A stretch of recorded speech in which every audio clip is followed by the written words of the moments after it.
It's definitely a downside because I feel as though you got to do one thing right first and then have a lot of side hustles. Like I think that if you haven't become, in my opinion, if you haven't become a millionaire off one thing, you can't really devote yourself 100% to that new thing, right? Because it's gonna take away, right? So the analogy that I gave is when I was coming up, there was a time where someone told me there was like diversification just doesn't work. And that's a strategy. Diversification does work, it's a strategy.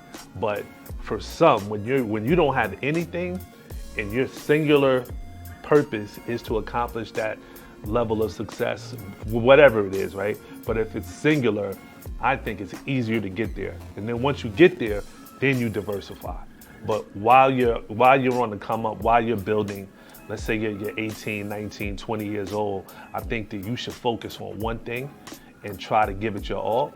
And then the benchmark for me was always $1 million. If you wanted to show any level of success, you had to at least bring in $1 million in revenue. And the process that I use is very simple.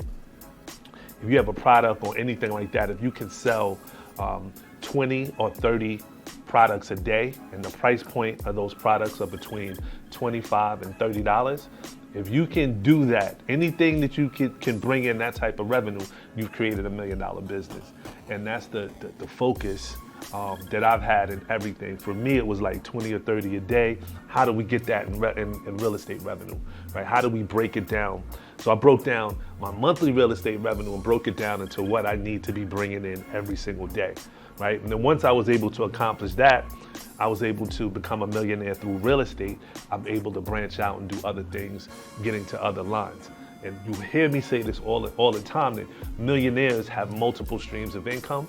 Most millionaires have at least 7, but I feel as though, you need to get your money, your main thing in one area.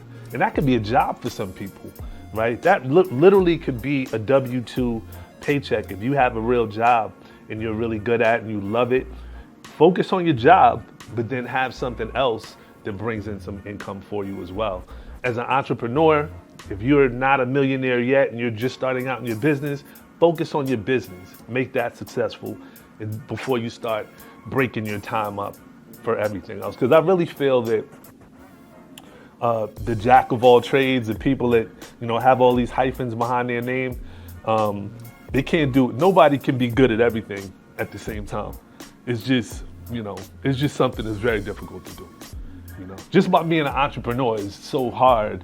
So if you're doing 7 different businesses, it's like you're setting yourself up to fail.